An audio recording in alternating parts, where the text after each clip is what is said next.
Hello. কিছুদিন আগে ছোট, ছোট বইগুলো পোস্ট করার পর অনেকেই টিউটোরিয়াল চেয়েছেন। যদিও ইউটিউবে এর উপরে হাজার, হাজার ভিডিও আছে, আবার বিভিন্ন প্রসেসে আছে। তো আমি যেইভাবে বানিয়েছি আমি সেটাই শেয়ার করতেছি। আমি বইয়ের কভারের জন্যে ক্যানভা ইউজ করছি। আসলে পছন্দের বইগুলো ওইভাবে সিরিয়াল ওয়াইজ থাকে না তো। তো আমি সবগুলো কালেক্ট করে ক্যানভা দিয়ে একসাথে A4 সাইজের একটা পেপারে বসিয়ে নিয়ে তারপরে প্রিন্ট আউট করে নিয়েছি। আপনারা র্যান্ডমলিও নিতে পারেন, এক্ষেত্রে Pinterest এর হেল্প নিতে পারেন। Pinterest এ আপনারা গিয়ে মিনিয়েচার বুক কভার লিখলেই হাজার, হাজার আপনার ডেমো চলে আসবে। ওইগুলো ডাউনলোড করে জাস্ট প্রিন্ট করে নিতে পারেন। আপনারা চাইলে বইয়ের কভারটা পেইন্ট করেও নিতে পারেন। তো পেইন্টের ক্ষেত্রে হয় কি অনেক সময় লাগে আর একদম সেম টু সেম হয় না। তো আমি অরিজিনাল বইয়ের মতো করার জন্যই কভারগুলো প্রিন্ট আউট করে নিয়েছি। কভারটা আরেকটু সুন্দর আরেকটু কালারফুল লাগার জন্যই উপর দিয়ে টেপ মারা। এই টেপটা মারলে আর কি কভারটা আরেকটু গ্লেসি লাগবে। ও আর একটা কথা, আপনারা যখন বইয়ের কভারগুলো এডিট করবেন তখন চেষ্টা করবেন বইয়ের সাইজগুলো সব একরকম রাখার। তো এতে করে যখন আপনি শেলফটা বানাবেন শেলফটা বানাতে সুবিধা হবে।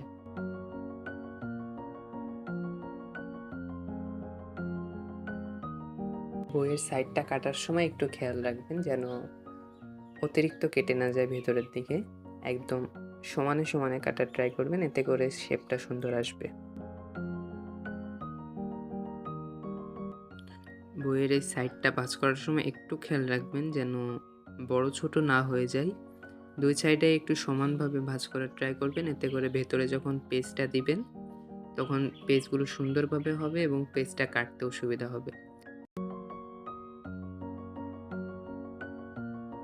যদি ছোট বড় হয়ে যায় বা বেঁকাতেরা হয়ে যায় ভেতরের পেজগুলো সমানভাবে বসবে না, পরবর্তীতে পেজগুলো উঠে যাওয়ার চান্স আছে।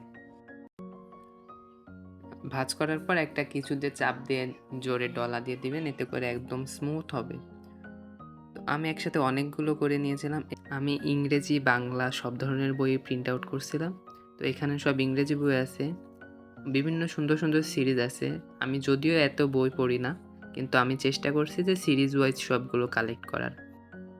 যখন শেলফটা এক সিরিজ সহ রাখবো তখন যাতে শেলফটা পূর্ণতা পায়। বইয়ের ভেতরের পেজের জন্য যে কোনো পেপার ইউজ করতে পারেন, নিউজ পেপার, অফসেট পেপার, এছাড়াও আরও যে পাতলা পাতলা পেপারগুলো আছে ওগুলো ইউজ করতে পারেন। আমি যে পেপারটা ইউজ করছি এটার নাম আসলে আমি জানি না। আমি আর্ট করার জন্য কিনছিলাম অনেকগুলো। তো আর্ট তো আর করা হচ্ছে না, এই কারণে এখানে এইসব নষ্ট করে ফেলতেছি। নষ্ট অবশ্য না। তো আপনারা আরেকটা কাজ করতে পারেন, এইটা করলে বইগুলো একদম রিয়ালিস্টিক লাগবে। আপনারা যখন কভারগুলো প্রিন্ট করবেন তখন চেষ্টা করবেন যে বইয়ের যে পিডিএফগুলো আছে ওখান থেকে কয়েক পেজ ডাউনলোড করে ওইগুলো ছোট করে প্রিন্ট করে নেওয়ার। তো ওইগুলো বইয়ের ভেতরে দিলে ওইটা একদম অরিজিনাল বইয়ের মতনই লাগবে। তো আমার এখানে পেজগুলো অনেক কম হয়ে গেছিলো, এই কারণে আমি এটা মাঝখান থেকে কেটে নিব। পেজ কম হয়ে যায় বলতে আমার বইটা আসলে ভরাট হচ্ছিল না, অনেক ফাঁকা থাকছিল। এই কারণে আমি যে পেপারটা ভাঁজ করছিলাম এটা মাঝখান থেকে কেটে নিয়েছি। তো সবগুলো কাটার পরে এমন হয়েছে এখান থেকে আমার 2টা বই হয়ে যাবে। বইয়ের সাইজে পেজ কাটার আগে সবসময় চেষ্টা করবেন এক সমান করে নেওয়ার জন্য, এতে করে পরবর্তীতে যে বইটা দিবেন ওইটার ক্ষেত্রে আর বেশিক্ষণ ঝামেলা করা লাগে না। তো বইয়ের সমান করেই আমি কেটে নিব। এটা আঠা লাগানোর পরেও করা যায়, কিন্তু আমি আঠা লাগানোর আগেই করি। এটা আসলে আমার কাছে সুবিধা মনে হয়। অনেকে আঠা লাগানোর পরে করে, তাদের কাছে সুবিধা মনে হয়। তো যার যার কাছে যেটা সুবিধা সে সেইভাবেই করবে। তো আমি 2 সাইডেই কেটে নেব। এক সাইডে কাটার পর সাইডে যে এক্সট্রা পেপার আছে এগুলোও কেটে নিব আমি।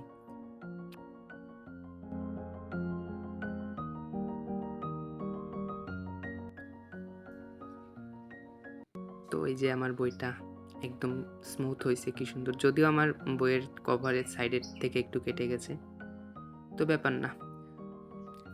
পেপারগুলো সমান করার পর চেষ্টা করবেন যে এরকম একটা পেপার ক্লিপ ইউজ করার, এতে করে পেপারগুলো পরে আর এলোমেলো হয়ে যাবে না। আমার কাছে পেপারগুলো ছিল না, এই কারণে ফেব্রিকগুলো ইউজ করছি। এটাও যথেষ্ট পরিমাণে ভালো। এটা দ্রুত শুকায় যায় এবং অনেক স্টিকি। মানে পেপারগুলোর থেকে আমার কাছে এটা একটু বেশি ভালো মনে হয়েছে, আবার দিতেও সুবিধা হয়। তো সাইডে আমি টিস্যু মেরে নিয়েছি, পাতলার যে টিস্যুগুলো আছে। আপনারা চাইলে পেপারও মেরে নিতে পারেন, কোনো অসুবিধা নাই। যে যেটা খুশি সেটাই মারতে পারেন। এটা করলে আরেকটু এক্সট্রা সুবিধা হয়। অনেকে দেয় না, তো আমি এটা ইউজ করি। বইটা লাগাতে সুবিধা হয় আর পেপারগুলো ছাড়ানোরও ভয় থাকে না।